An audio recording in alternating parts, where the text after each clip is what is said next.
Olá, eu me chamo Marco Antônio, vou fazer uma apresentação dividida em duas partes. Na primeira parte, vou fazer a discussão sobre alguns aspectos relevantes para a modelagem hidrológica utilizando redes neurais e depois mostrar propriamente dito a implementação de uma rede neural utilizando TensorFlow Keras. Então, a nossa proposta de apresentação, o primeiro é fazer uma comparação das terminologias que são geralmente utilizadas em hidrologia e os correspondentes que são utilizados na construção das redes neurais artificial, na inteligência artificial como um todo. E o nosso segundo objetivo será a implementação de uma rede neural para modelagem hidrológica, simulando o escoamento superficial. Tá? Bom, a definição de rede neural é que é um sistema de computação paralela, né, que procura criar a capacidade de aprendizado semelhante ao humano. Tá? É semelhante ao que acontece no nosso cérebro. O nosso cérebro, então, ele processa de forma paralela. Então, a capacidade de aprender sozinho, de evoluir sozinho. Então, a primeira etapa nossa, vamos fazer então essa padronização de terminologias e ver alguns detalhes do método. Tá? Antes de mais nada, é importante a gente pensar na estrutura de um sistema de aprendizagem. Tá? A literatura traz para a gente aí 5 passos, que é o desenvolvimento conceitual do modelo, propriamente dito, né? Como seria esse modelo, a construção desse modelo, ou seja, a parte de codificação. A segunda parte seria a verificação, ver se ele está fazendo as coisas corretamente. A quarta etapa seria a validação, né? Ver se ele realmente está dando as respostas às perguntas que lhe foram propostas, à situação que lhe foi proposta. E, por fim, fazer a simulação e as análises experimentais com esse sistema. Tá? Em termos de terminologia, né? Na hidrologia, comumente nós temos dois termos que são recorrentes para modelagem hidrológica, que é a calibração e validação. Certo?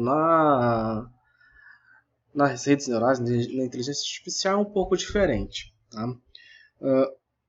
Embora a gente possa encontrar similaridades.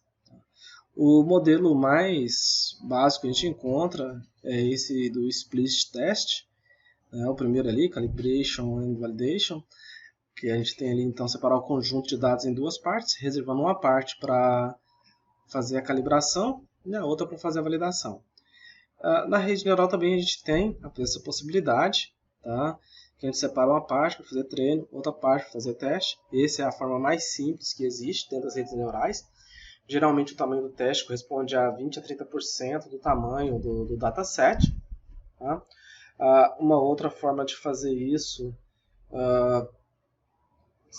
com alguns outros detalhes dentro da rede neural é que eu separo o conjunto de teste em 3 partes. A primeira parte eu faço o treino, a segunda parte eu faço a validação e a terceira parte eu faço o teste. Onde é que estão as diferenças aí dentro da hidrologia, né, da modelagem hidrológica, o que a gente geralmente mais encontra? É esse terceiro conjunto aí que eles chamam de teste, tá? Então a gente não calcula estatísticas em cima do treino. O treino a gente não calcula estatísticas, a gente não se preocupa com as estatísticas do treino. O que vai nos importar são as estatísticas da validação e do teste, tá? Enquanto para a gente as estatísticas feitas na calibração também são importantes, na validação também são importantes. Tá? Então tem essa diferença, certo? Esse aqui é um outro modelo que a gente tem para poder fazer. Então desses 70% que a gente separa para treino, a gente tira deles de 20 a 30% para poder fazer a validação. E os outros 20 a 30% fica para calibração. Mas o que a gente tem encontrado hoje mais atual é utilizar o cross-validation ou bootstrapping. Tá? A gente vai ver as diferenças entre um e outro. Tá? E o cross-validation, a gente adianta aí que o K, né, que é o número de fold, geralmente vai ficar entre 5 e 10. Tá? Sendo comum encontrar o 5.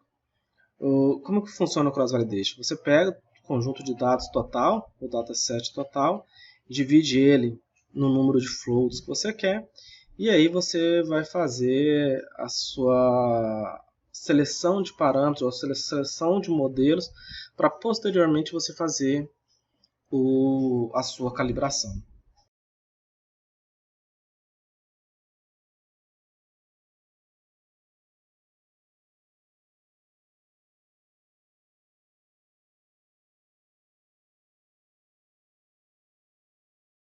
Tá? Ou o seu treino. Nesse caso aqui específico, tá? Quando a gente faz o cross-validation, a gente utiliza ele basicamente para fazer a seleção do modelo e dos parâmetros. Tá? Então, é por isso que a gente usa o cross-validation. E aí, depois de feito o cross-validation, selecionados os parâmetros, selecionados os modelos, aí a gente volta para cá e faz treino, validação e teste. Tá? A diferença, vamos lá, as diferenças do cross-validation e do bootstrapping. Tá? O cross-validation, ele faz essa separação dos dados em folds sem que haja a reposição dos elementos retirados. Ou seja, se eu tenho lá um dado de temperatura, se ele for para um float, ele não vai participar de outro. Tá? Então, isso é uma premissa básica. O Bootstrap não, ele faz a reposição. Então, já que a gente já viu que o Bootstrap vai ser legal, vai ser interessante, quando eu estiver trabalhando com pequenas bases de dados. Tá? Então, se eu tiver poucos dados, é interessante eu fazer esse. Tá? Mas nos nossos casos, geralmente a gente trabalha com dados, com bastante dados, né? Então a gente usa o cross-validation mesmo. Tá? Aqui a nomenclatura, tá? É o holdout, que é esse aqui que está travado, né? Então assim, ele é fechado. Você usa um float só. Tá? Aqui o kFloat, onde a gente determina esse K aqui para quantos floats a gente quer, geralmente 5 ou até 10. E esse aqui é um caso especial, tá? Onde fica apenas um de fora. Né? Então, eu vou ter N conjuntos. Né? O tamanho do meu conjunto é o tamanho do meu K. Então, se eu tiver lá um conjunto lá com 1000 dados, então 1000 linhas de dados, então aqui o meu K vai ser de 1000. Né? É muito custoso computacionalmente. Possível fazer isso quando eu tenho pequena base de dados. Tá? E aí é bem interessante. Então, aqui, só para a gente fazer um reforço. Né? Então, calibração e validação, eles vão corresponder à calibração ao treino, a validação, dadas ressalvas aqui, ele pode estabelecer uma correlação com o teste. Tá? Então, são palavras que a gente pode ter como sinônimos, fazendo a aproximação das áreas. Para facilitar também, como a gente tem bastante atividades com a estatística, tá? Então nas redes neurais, as terminologias, a gente vai encontrar algumas correspondências na estatística. Tá? O input, a entrada da rede, a gente vai conhecer ela na estatística como variável independente. Tá? O output é o valor predito, ou né, a nossa saída da rede. Os valores de treinos são as variáveis dependentes. Os nossos erros, tá? Quando a gente tem lá na rede neural, são os nossos resíduos. O treino corresponde à estimação. Tá? As funções de erro, tá? Vai corresponder aos critérios de estimação, como que é feito, né? Por exemplo, o mínimo quadrado, essas coisas. Tá? Os pares, né? O padrão de treino, a gente vai corresponder na estatística que a gente chama de observação. Tá? Os pesos são os parâmetros estimados, e aí a gente vai ver que existe uma outra coisa para parâmetros também dentro da rede neural. Tá? Então é importante esse aqui, tá? Esse aqui são os pesos, esse aqui são os parâmetros estimados. Né? O alfa, o beta, conforme o modelo estatístico que você estiver usando. Tá? A generalização, a gente vai chamar na estatística de interpolação ou extrapolação. Tá? Então isso aqui é a parte que a gente pode encontrar como correspondentes na estatística com a rede neural. Tá? Embora eu tenha falado lá no comecinho sobre aqueles 5 passos, Tá? Eu acho que para a gente, como implementador de rede neural para modelagem hidrológica, fica mais claro a gente ver as etapas dessa forma. Tá? Então, primeiro de tudo, fazer a aquisição dos dados, né, nos sites que a gente conhece, ou via parcerias, ou alguma outra forma, mas esse dado tem que chegar aqui para a gente. Tá? Pouco feito, mas muito importante, né, é a análise exploratória desses dados. Então, conhecer média, desvio padrão, plotar um gráfico, um hidrograma, certo? É muito importante para a gente conhecer a natureza desses dados, né? Saber se existe muito outlier, se não. Isso tudo é muito importante, tá? Fazer a limpeza desses dados, né? O que seria esse data clean? Aqueles valores que são atípicos, não consistidos, ou que a gente vê que ele está muito fora, que pode ser possível erro, a gente precisa removê-los ou tratá-los. Tá? Uma das duas coisas a gente vai ter que fazer. Aí a outra etapa seria o pré-processamento, que aí já incluiria essa parte de retirada dos dados, inserção de dados, agrupamentos de dados, tá? Essas coisas todas. E por fim a transformação, certo? Então aqui eu faria toda aquela parte de padronização, né, colocar todo mundo numa mesma escala para não privilegiar no momento do treinamento. Se eu quiser fazer, por exemplo, transformar duas variáveis em uma de alguma forma, eu posso também fazer tudo por aqui. Então aqui é uma etapa pesada, mas muito importante. E aí eu volto a frisar então que a análise exploratória é extremamente importante aqui. Tá? A terceira etapa seria a seleção dos atributos, né, que são os nossos inputs, aquilo que a gente vai usar para poder alimentar a rede, que a rede vai usar para treinar e depois ela vai usar para fazer as previsões. Por fim, a definição de qual é o modelo. No nosso caso aqui a gente vai usar um modelo de rede neural, tá? Então esse aqui já está bem definido para a gente. A gente vai ter que especificar, na verdade, são os parâmetros e outros detalhes da rede, quantas camadas, qual que é a função de ativação, o otimizador e outros detalhes que a gente vai ver mais para frente. Então aqui, ó, nessa etapa aqui, que eu vou fazer a construção e a definição dos meus parâmetros. E é nesse parâmetro de tuning aqui, ó, que eu vou usar o Cross Validation. Certo? Então aqui eu vou usar o Cross Validation para poder selecionar meus parâmetros e tudo mais. Feito isso, né, eu tenho o atributo selecionado, ou seja, quais são as variáveis que eu vou entrar para poder fazer a predição. Eu defini qual que é o meu modelo, eu especifiquei todos os parâmetros do meu modelo, né, taxa de aprendizagem, etc. Então agora eu posso colocar ele para fazer o treinamento.